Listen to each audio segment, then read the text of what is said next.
All right, Bingeaholics Anonymous. We're here. Oscar 2017 recap. It's Ant. I'm here with Mo. What's going on, man? Hey, what's up, man? How are you?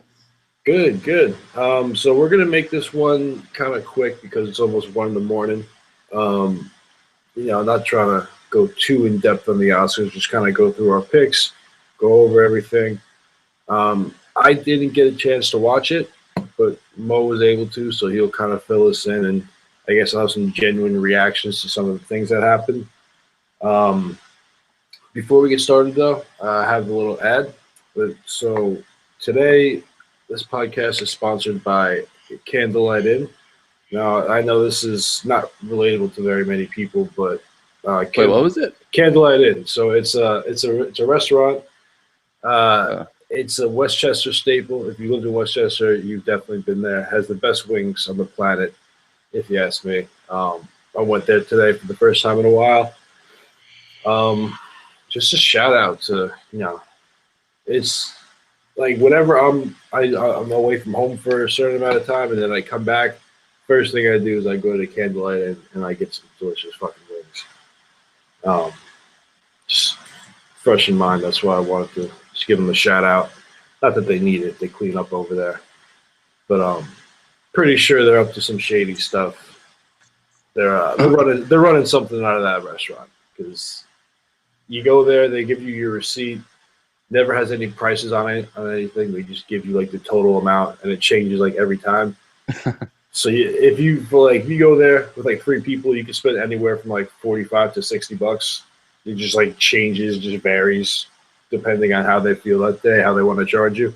that's crazy. Is this a family-owned place, I'm assuming? Yeah, yeah, it's a family-owned Yeah, place. it They've sounds been like it. around for like almost 100 years or something. Like it's like an institution Right. around here. But so that's my So I'm sure all the listeners at home know exactly what you're talking about. yeah, exactly. Not very relatable, but I just had to give them a shout out. Uh, Fair. so before we get into all of the awards and such, so what happened during the show? Is there anything interesting that happened tonight? So, I mean, I guess I'll go over the stuff that doesn't usually happen because I'm pretty sure everyone, uh, knows an Oscar ceremony when they see it. I mean, it's pretty straightforward. A lot of speeches and a lot of people naming names that no one really knows about. Yeah. Um, I thought Jimmy Kimmel, he was obviously the host, um, did a fairly decent job. I was obviously comparing him to the taxi cab guy that did the Emmys. I don't know his name, the chubby British Oh, guy. Gordon. Yeah. Yeah, Yeah. yeah. And I thought he did a terrible job. So like, watching Jimmy Kimmel there on stage, it's at least someone that I guess knows what he's doing a little bit more. So that was good. He took he did a lot of political jokes. So he kind of like took the easy route on that. A lot of like Trump jokes. Like there was a point in the show where he like put his phone kind of on the screen, like you could see what he was doing, and he was just Yeah. like tweeting at Trump. Um, a lot of subliminal jokes and not so subliminal jokes. The really funny. I don't know if he has a beef with. Um, oh my God, his name is escaped. Matt Damon. Does Jimmy Kimmel and Matt Damon, do they have some kind of beef because they It's were a, playing off that all night? it's like a running joke they have. It's been going on for a while. Everyone because I think he's hosted a couple Oscars before. Uh-huh. Jimmy Kimmel, and I couldn't really go into too much detail about it, but I know it's kind of just like a made up, not made up. Yeah, it is made up. I guess they're not really beefing, but it's like a running joke they have going. Okay. Um, It probably yeah, started like on his show at some point, right? yeah, I think so. I'm not sure exactly how it started or what's transpired since then, but I know that they have some kind of made up beef. Yeah, well, they played off that a little bit too much, I think. The thing with Jimmy Kimmel is I think he took every joke a little bit too far. He did a lot of like um, interviewing random people like on the spot, like people in the crowd, and like some people just did not respond, and he kept asking them questions. I feel like there could have been certain points where he just kind of on to the next, but he tried to do a little bit too much at times, and I thought it wasn't as funny. There Yeah, was yeah, something that was definitely different. As Jimmy Kimmel normally does, he played some kind of elaborate prank or joke, and he basically took a tour bus full of just like tourists that thought they were visiting a part of Hollywood and just walked them through the Oscars. And these people had no clue they were going to be on the Oscars, obviously, just like random ass people straight off a bus. And it was pretty funny. There was just this like old black couple from Chicago that like did not know even after they left the Oscars that they were in the Oscars. They were just so out of it. And he was like asking them questions and like doing that whole thing. So that was pretty funny. I mean, that was different. No, that's a good one. Yeah, Jimmy Kimmel's always trying to pull stuff like that. Like there's always viral videos you'll see on the internet that turns out just Jimmy Kimmel pranks. Like yeah, he's big into that stuff. He's always pulling that kind of stuff. Yeah. We'll save the big one of the night for when we go over Best Picture. Yeah. So I guess we'll kind of get started. We'll kind of work our way up like they do in the Oscars. Yeah. I guess the less known ones. So best cinematography. I picked Arrival. You picked Moonlight. We were both wrong. La La Land hit. Yeah. Any takes on that? I mean, I'll be honest with you. I still don't even really know what cinematography means. I guess it means like how the filming was done, but I guess wouldn't that be Best Picture? Like I don't, like what's the difference? Yeah. Well, Best Picture probably takes everything into account. So this is just the filming, I guess. Yeah, I guess just the filming, like all that stuff. The scenery, the setup, okay. Yeah, well, we're both wrong there. When you think about it, La La Land was pretty elaborate, and there are different types of, they went from a musical to dancing to regular dialogue. So I guess there was a lot of switching from different styles. So yeah, it was definitely unique. There wasn't. I picked Arrival, and there's been alien movies before. And, like, Arrival got snubbed big time, though. I know. Yeah, I don't think they won anything. At least nothing major. I kind of saw that coming. Yeah. Yeah, and then you picked Moonlight. I didn't hate that pick. It just, I guess, La La Land. Maybe like you were saying. Well, yeah, I don't want to get into who won Best Picture, but yeah. So La La Land won that. We were both wrong. Best screenplay, best adapted screenplay. We both picked Fences, right? Yeah. Yeah, and that was Manchester, which, fuck this movie. This is a grudge I'm gonna take to my grave with Casey Affleck in this stupid fucking movie. This should not have won anything. I'm upset. Wait. I mean, it did very well. For being such like a small budgeted movie like that. I mean, I'm pretty sure this had the smallest budget of any other movie that was nominated for Best Picture. I could be wrong, but I remember seeing that somewhere. I don't know. I mean, I disagree. I disagree with your judgment on Casey Affleck. I thought he did a very good job, and I think the rest of the world and the Academy acknowledged him for that. But I mean, I guess you're entitled to your opinion in that case. As far as adapted screenplay, they're adapting this from a book, I'm assuming. So I actually messed up. Manchester won Best Original Screenplay, and Moonlight won Best Adapted Screenplay. So we got that one right. No, we were so wrong on that. We picked Fences. Oh, we picked Fences. Okay. Yeah. And then you were actually right on the Manchester pick for Best Original Screenplay, so it's a little tally for you. Keep in mind, people, we haven't tallied up the scores yet, so we don't know who won.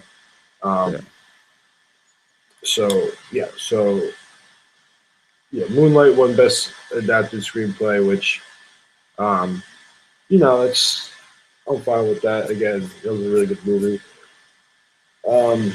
Manchester won Best Original Screenplay. I picked Hell or High Water. Which also didn't win shit. Yep, I'm kind of upset about that. That got snubbed. So let's see what we got next. We'll go supporting actors, actresses. So we both, for supporting actor, we both picked Mahershala Ali. So we got that one right. Supporting actress was Viola Davis. I got that. You picked Naomi. So we got a 2-2 tie going right now. Man, as soon as I As soon as you had mentioned to me that who won again? What's her name? Viola Davis. Right. As soon as you had mentioned that Viola had never won before, I kind of realized that she was getting it this year, and um, she probably had the most touching speech. She broke down crying like pretty much right away. Okay. Um, and the one thing that really stood out about her speech was her traps were absolutely out of her mind. Like this woman looked jacked. I don't know if she was flexing on stage or maybe like she was so nervous and emotional that she was just tense. But she looks pretty sauced, man. She was flexing on them up there. Oh yeah, big time. Yeah, very emotional. Very emotional speech. Which like there's always one or two, Right. that break down crying right away. She was definitely the first one that kind of couldn't hold it together. Yeah, I mean, good for her. She obviously worked her ass off these last couple of years. Yeah, Since she's been in a bunch of shit. Yeah, exactly. So yes, so those are the supporting actors and actresses. Best director, uh, La La Land. La La Land won. We picked Moonlight, both of us. Yeah. Um, so we were both wrong there. Again, we kind of talked about this in an earlier episode. How a lot of times, I don't know if we talked about this offline or in an earlier episode, but a lot of times, more unique movies tend to win a lot of stuff just because they're not something they've seen or we've seen a lot. So La La Land won a decent amount of stuff. Best actress. Wait, hold on. The director for La La Land, I just want to mention, he was the youngest director ever to win that award. I think he was like 32. Really? Okay. That's cool to see. Like usually, I feel like they'll give awards to older, more experienced people because of their age and their experience level. So them going with like a super young director is definitely cool. Yeah, no, a lot of times some of these awards are almost like lifetime achievement awards. Like last year when Leo won. Right. I mean, don't get me wrong, Revenant was a pretty good movie. Not his best though. No, exactly, not his best, but like there's times he should have won, so they kind of just gave it to him. Yeah. So best actress, you picked Natalie Portman, I picked not Meryl Streep, and it was Emma Stone. So you won. You got that one. I got that one. I covered most of my base with that one. Yeah. Again, surprised. I didn't see all the other actress performances other than Emma Stone, but kind of surprising because not to say she was, she definitely wasn't bad in it. I just nothing really stood out for me in that. I guess they take into account maybe the singing and dancing. I'm not sure. And she has a good voice. I mean, believe it or not, like I listened to some of the songs again after I saw the movie, just because Daniela was playing them in the car, and like, listening to Ryan Gosling's voice and then her voice, like she's so much more talented musically than he is, and I think that's why maybe he didn't get the Oscar and she did, because Spoiler alert: he didn't win Best Actor. Oh yeah, sorry, but I was actually really happy because you could tell he was a little bothered by the fact that she won and he didn't. Yeah, and he got a little salty. It's weird. You wouldn't expect her to have a good voice because she kind of has that raspy, like almost manly kind of voice. Yeah. Very surprising. And I thought she was very eloquent when she got up there and spoke too. Like usually, especially a younger actress that wins gets all flustered and like doesn't really make too much sense. But she got up there and like was super confident and gave her speech. Nothing out of the ordinary, but definitely, I think she deserved it. She's been in a lot of good movies. I think she was in Birdman, which got nominated too. I've heard, that's a movie I've been meaning to check out. I haven't. I've heard good things about it. It looks like definitely different kind of movie. But yeah. So, what did you think? What did you think about Meryl Streep just getting her dick licked the entire night? I didn't even see that, and I probably. Oh, that's right. You didn't see any of it. I probably would have had a fucking coronary watching that. Yeah, dude, they literally like worshipped her every time she got up and spoke. Like literally, Jimmy Kimmel had like an entire 5-minute dialogue about her, and it was funny too because he was talking about how she didn't like he just underplayed her entire career, obviously like sarcastically. Yeah. But yeah, the whole time she was just like sitting front and center. She was wearing like bright blue. She just looked like the queen of the Oscars. She was just sitting there, just like doing her little wave and kind of high. Like I don't know.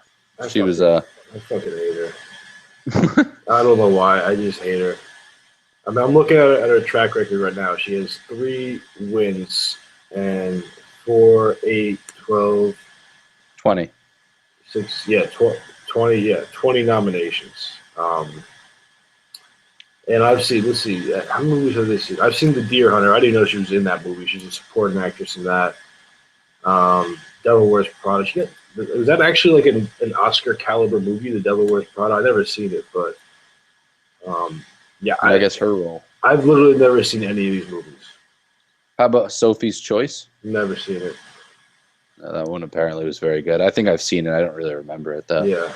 No, she was in Doubt also, which is that one about the priests. Wasn't she in Kramer versus Kramer? She was. She won for that. Yeah. I mean, no, she's in some pretty good movies overall. Yeah, I mean, I just haven't seen any of these, but anyway, I don't want to go on a Meryl Streep thing because I can do that all night. So let's go to Best Actor. Here we go. I picked Denzel. You picked Vigo, and it was Casey. Even though my original pick, if you remember correctly, was after we were watching Manchester City, was Mr. Affleck, and then obviously I changed it. Yeah. So I flip-flopped a little bit. So I think I deserve half a point, just like you deserve half a point for picking not Meryl Streep. We decided on half a point for that. I didn't realize. Yeah, I mean, because you weren't wrong. All right, I'll do a little half. We get a half. Again, Casey. What can I say about Casey? Casey. Fuck. Hey, man. I mean, I think he did a great job. I mean, I completely disagree with your entire opinion on the movie. I mean, the movie, I didn't love it. I didn't enjoy it, and I don't think it deserved Best Picture or anything close to it. But I don't know. I think he did a good job in as depressing and quote unquote boring as he was. I think he played that depressing, boring, stupid guy very well. I don't know. I feel like I'm taking crazy pills here because, like, obviously everyone else is seeing something else, and I'm just seeing something totally different. Yeah. I'll just. This would be one of those things that I'll just never. Like, I will never admit that he was good in that movie, or that the movie was good. Yeah. And it's funny, they showed Denzel like as they announced him, because like they have a camera on all of them. Yeah. And Denzel started crying. So like I don't know if that was maybe just out of like sadness that he didn't win or happiness for Casey. Like Casey like gave him a personal shout out when he went on stage, so I didn't really know what was going on there. I don't know. Maybe he was just getting some flashbacks of that depressing fucking movie as soon as he got called up there. I don't know. That's a good question. No, not Casey didn't start crying. Denzel did. Or at least he had tears in his eyes. I don't know. Yeah, I mean, that's like the oddest friendship in Hollywood, or he was upset that he lost because, like you said, Casey gave him shout outs and stuff, so maybe they are good friends. Maybe he kind of no, he gave him a shout out. He said like, "I've learned so much from you, and I only met you tonight." Oh, yeah. Did the tears happen after he said that, or like before? No, before. Okay, so yeah, he must have been upset about that. Because I mean, it was a movie that he directed and acted in. Maybe he was really counting on this one. Right, and it didn't really win anything. No, it didn't at all. I don't think. I think it should have at least won something. Oh no, Viola won. Okay. But that's that's just like Ryan Gosling. Like La La Land won a whole bunch of shit. They won like the music and the editing and Emma Stone, but Ryan Gosling didn't get what he really wanted. Did Ryan Gosling cry? No, I we're gonna get into what happened with the Best Picture, but when the La La Land crew was on stage for those mere 20 seconds, Ryan Gosling wasn't on stage with them. Really? Yeah. So I thought that was interesting. He must have walked out or something. Maybe he was in the shitter. Maybe. So we'll go to Best Picture, and you saw this. You told me about this, so I'll let you take it. Tell me what happened. So this was, I was reading some tweets right after it happened saying that it was all fixed and all fake. I honestly don't think so. So basically what happened was this old couple, probably famous, I don't know who they are, go out to announce Best Picture, and as soon as they show like the mini previews for each Best Picture movie, which took a solid like three minutes because there was nine fucking movies. So yeah. he, the old man opens up the envelope and he's staring at it, like, and he doesn't say anything for like at least 30 seconds, and he's looking back and forth at the woman next to him, and like the whole time the whole crowd thinks he's just like doing a bit, like he's just trying to be funny, I guess. And then finally he announces La La Land. Everyone comes on stage, and they start giving a speech. They're on stage, like the entire cast minus Ryan Gosling is on stage for at least 20 seconds. And then you see some guy with like a headphone and like 3 envelopes run on stage, and he's like checking everyone's envelope. And like, you could tell something's going on. And then, the guy that's giving a speech, I don't know who he is, from La La Land, turns around and he goes, we lost. And like, he literally grabs the envelope from like, I guess the guy that's working there, and he goes, Moonlight wins. And he literally just like puts the envelope into the camera. The camera zooms in. It says Moonlight. Everyone's confused, and it's like, it's not a joke. Come on stage. Did the whole Miss Universe thing. Jimmy Kimmel's kind of like standing there awkwardly, like trying to make a joke about it. Grabs the mic. Jimmy Kimmel's talking. Then the Moonlight people come on stage. They give like an awkward speech, and then there's that like transition of power where La La Land is like walking off and Moonlight's coming on. So it was something that's going to be talked about for quite a little bit. Yeah, that's wild. I'm kind of upset I didn't get to see that live. I mean, that's almost a criminal offense to do that to somebody. And I mean, from what it sounds like the guy who was giving the speech for La La Land handled it pretty well. He was. I mean, I don't know. He was very emotional, and like he was talking a little louder and more frantically than he probably should have. So I don't think he was. He played it off, I guess, well, but he was definitely bothered by the whole situation. Someone's getting reamed out right now as we speak. Oh yeah, if not fired. Yeah, that's. I mean, it's one thing if you announce it and then like you change it real quick, kind of how like Steve Harvey did. Well, actually, he kind of let it simmer too. Yeah. But to have him come up on stage and start giving a speech and then make the change. Yeah, that's bad.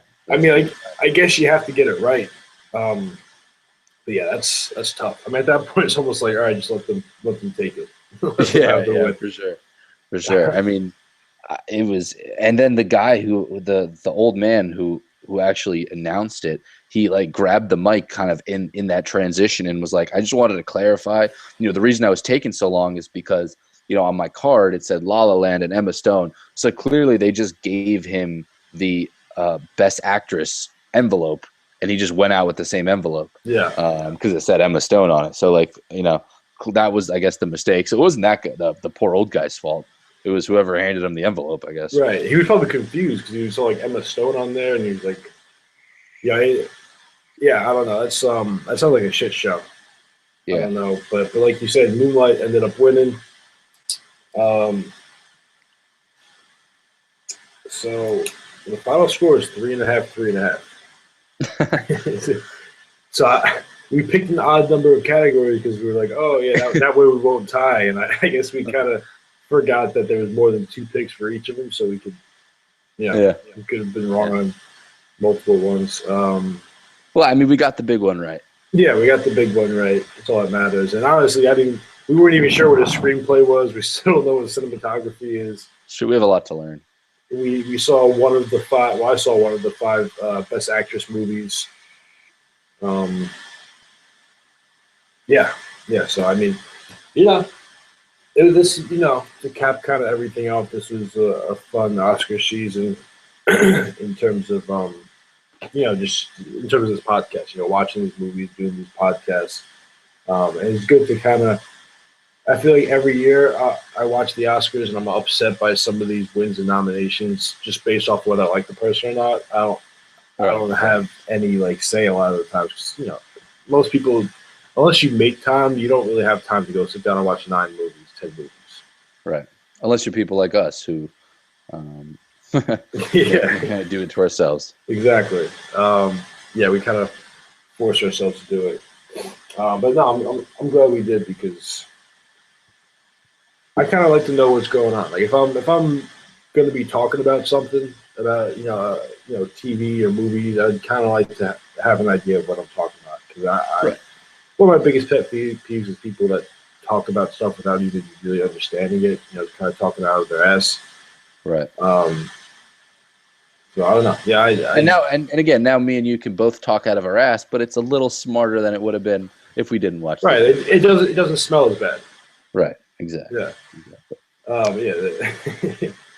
So coming up, we have to. We're doing. We have a new series. So this was Oscar month. This is the finish of Oscar month.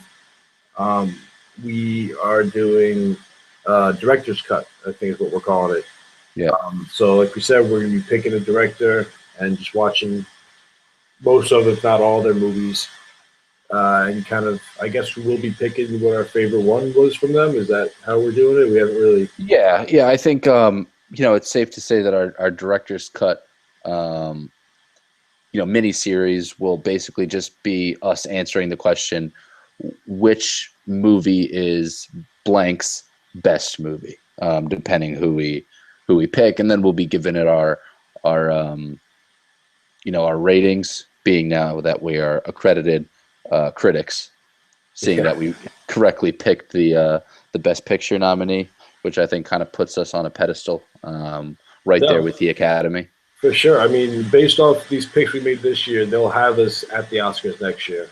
Yeah, no, this legitimizes us, in the Academy world. We're part of the craft. I think it's safe to say. Absolutely, we're almost above it at this point because right, because we're looking down on it, passing our judgment. Exactly. That being said, are you ready to announce our first season of Director's Cut? Yeah, this might be the third time we're announcing it, but in case anyone didn't hear it, I'm not even sure if we actually announced it before. I feel like we did, but there's a good chance that we did it because that's how we do things here. We are going to be watching Quentin Tarantino for our first director's cut. This was from here on out. We're probably going to pick it the way we've been picking the Oscar month movies. Kind of having a list and doing a random pick. But both of us are big fans of Tarantino, and to be honest, there's a couple movies of his I think 2 or 3 of his movies I haven't seen that I just kind of wanted to see, and this is a reason to do it. And I just love his movies. But yeah, so our first picture, which we picked off camera a little while ago, is Death Proof. So it's one of his lesser known ones. It's him and Richard Rodriguez, is his name? Richard Rodriguez, I think, the other director. They did about 10 years ago, maybe. They did a Grindhouse feature where they each made a separate movie, and it's kind of based off. It's kind of modeled off those like kind of late 70s, early 80s, like low budget kind of not even horror movies. Yeah, so like low budget horror movies that I guess. You used to go in, pay for one ticket, and sit there and watch 2 movies kind of deal. So that's what they were trying to capture in that. Basically, I personally like Robert Rodriguez's movie better, Planet Terror, just because it's a zombie movie. I'm a huge fan of zombies. Shout out zombies. But Death Proof, Death Proof is Kurt Russell plays this guy called Stuntman Mike, who has this Death Proof car. He explains that stuntmen when they drive, they have the cars like reinforced all over the place with like steel and stuff, so that they can get into accidents. And they have like this sort of seatbelts and like the roll cages and everything, so like they can do crazy stuff with the car, get into accidents, and not be dead. It's Death Proof. So he uses his reinforced car on steroids to try and kill people. Gotcha. So it's I actually just also watched one it. I haven't seen yet, so I'm excited for that one. Yeah, no, it's pretty good. I watched it the other day. Actually, I got a little bit ahead, so I watched that. Not 100% sure what our schedule is going to be going forward. We'll probably post on Facebook before we do it. Right. So stay tuned for that. By the way, shout out to everyone new following us on Facebook. We appreciate the likes and the listens, and we hope you share with your friends. Yeah. Anything else before we get out of here? No, man, I'm exhausted. But shout out to Moonlight. I was happy to see that those people. I mean, they're from Miami, so kind of my backyard now. So it was funny on the evening news right after the Oscars ended, they were showing like people in Miami, like they were having watch parties going crazy. And I didn't even know that like people got together and watched the Oscars like a sporting event. So that was something I learned today. So that was interesting. But yeah, shout out to Moonlight. Definitely a deserved win. Yeah, no, agreed. So are we when we said, whoever lost this had to do something, do we both have to do something now? I guess we do, yeah. Do we have to sing a duet on here? Yeah, I think we have to open up our next podcast with a nice little song. All right, we gotta figure out a nice song for us to duet. We'll yeah, we'll get into that. Yeah, so until next time, make sure you guys binge responsibly.